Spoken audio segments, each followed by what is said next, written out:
Welcome. My name is Dr. Jonathan Rich, and I am a heart failure cardiologist at Northwestern Memorial Hospital. Today, I'd like to introduce you to Medtronic HeartWare Autologs and how to get the most out of this service.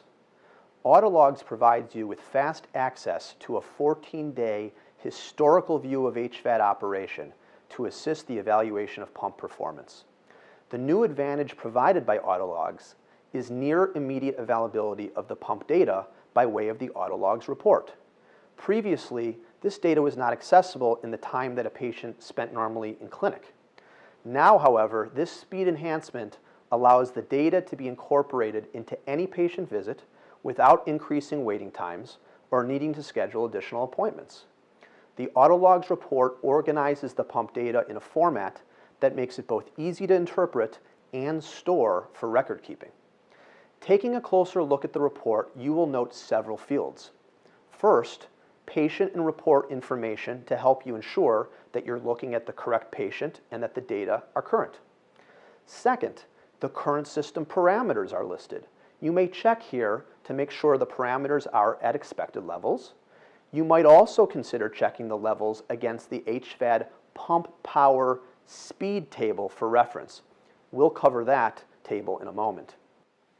Third, are important VAD parameter trends of the power consumption, calculated flow, and flow pulsatility over the past 2 weeks. Here, you may want to look for breaks in the regularity of those trends over the last 14 days. Shortly, I will provide greater detail about what kind of trends are exceptions to normal operation and may indicate that further investigation is warranted. Fourth, you will find additional notes which contains information about important system alarms or events over the last 14 days which may require attention. Fifth is the battery summary, which provides detail of the number of discharge charge cycles for each patient battery. Before we get further into the report content, let's cover how to actually get an Autologs report.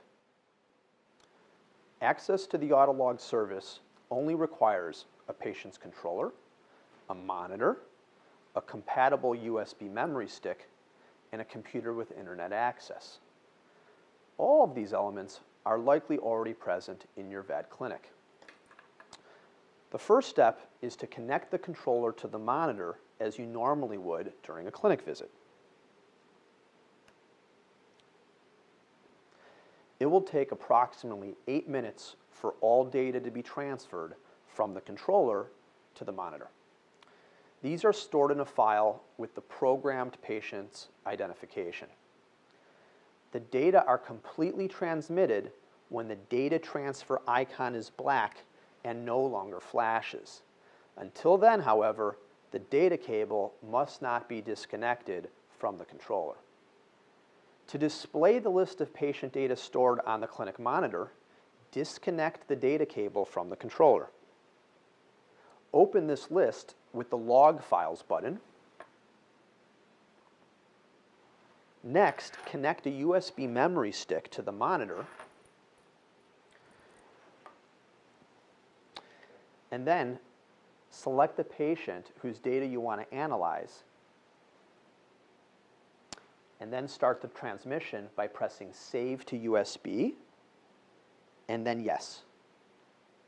The data transfer is completed when the message Log Saved appears. You can then acknowledge that by pressing OK. To download additional patient data or complete the process, you press the Done button.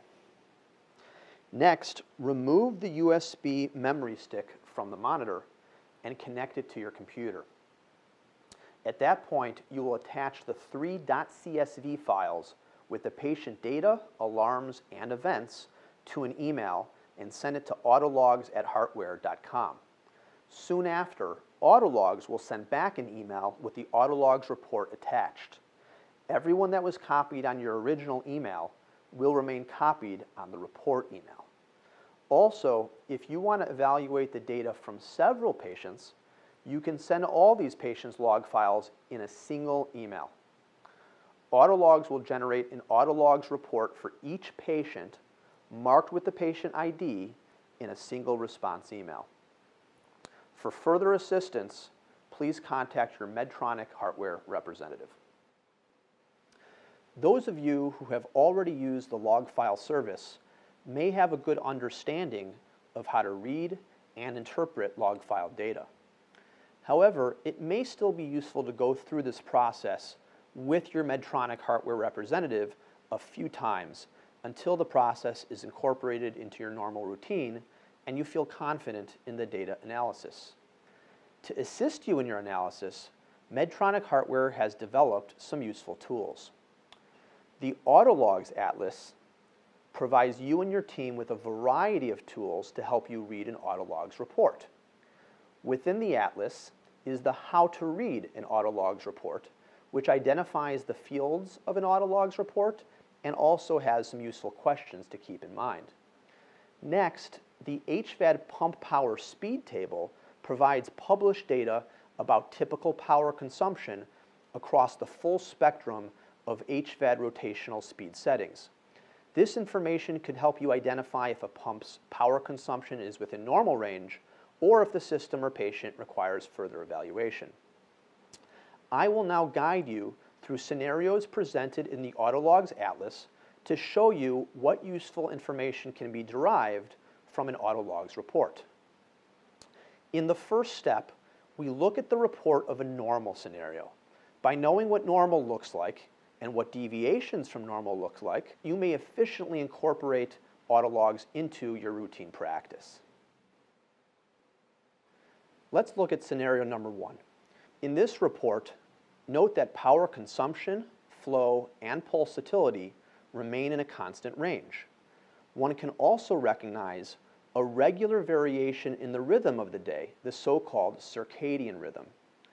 This is mainly caused by changes in preload. For instance, in the morning, after consuming breakfast, drinking, embarking on physical activity, there's increased vascular tone that will result in higher pump flows and an increase in the flow pulsatility. Let's look at scenario number 2. In this second example, we see an exception to the norm.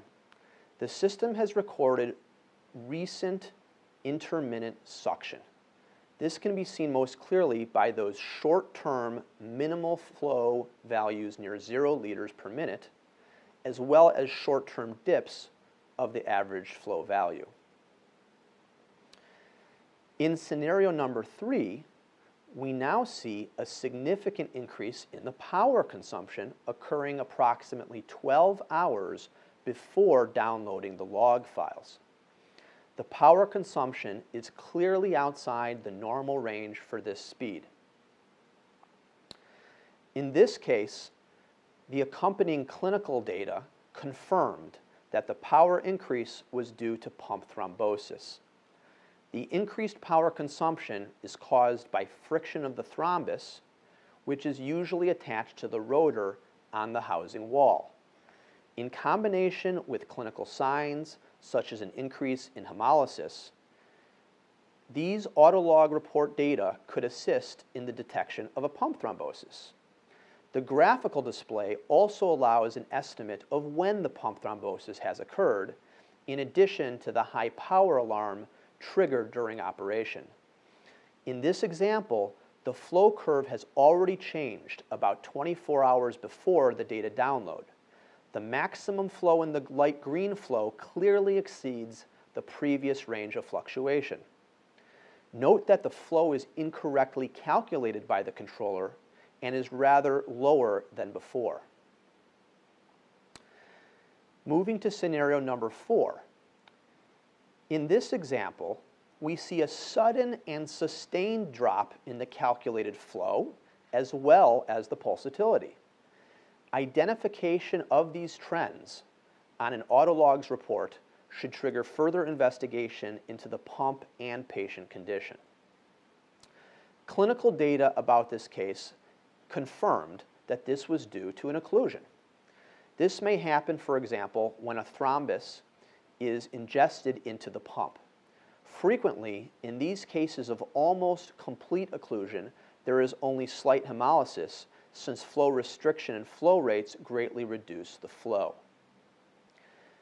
Let's look at scenario number 5. In this example, you can see a gradually decreasing average flow and pulsatility. A plausible cause for this is a decrease in the hematocrit of the patient.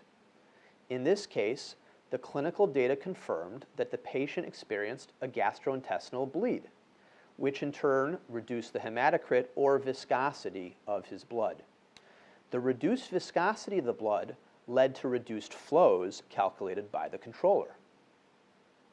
In scenario number 6, this is an example where you can see a period of reduced flow with simultaneous disappearance of the circadian rhythm. After a few days, the circadian rhythm is restored and the mean flow is again normal. Although we do not have clinical data for this particular case, it may have been caused by a gastrointestinal infection leading to slight dehydration and the patient being bedridden. But after a few days, when the patient may have recovered, you can see a resumption of their normal day rhythm. Let's now look at scenario number 7. Under the additional notes section of the Autologs report, you will see a listing of the medium and high priority alarms that occurred over the past 14 days prior to downloading of the log files. The appropriate response depends on the type of alarm, but may include patient training, system repair, or even changes to therapy. In this example, the high power alarms, along with the electrical fault alarms entered into this example, have been caused by damage to the pump's driveline, which required repair. In scenario number 8, the Autologs report shows the serial numbers of the battery used by the patient over the last 14 days, as well as the last known number of discharge charge cycles for each one. This information can let you know if a battery is beyond its useful life or if a patient improperly rotates their batteries. In this example, it can be seen that some batteries have seen fewer cycles than others. If these batteries were all provided to the patient at the same time, then the cycles are indicative of uneven use by the patient. The patient should be re-educated on the importance of properly rotating their batteries. Autologs reports can provide a lot of information about the patient's condition and his or her HeartWare HVAD system. Of course, you may need more practice and experience than just watching this short video in order to recognize the relationships between specific clinical conditions and problems. A first step would be regular monitoring of your patient's deviations from normal via regular use of their Autologs reports. With the experience gained in this way, you will develop a solid foundation for differential diagnoses and efficient device management.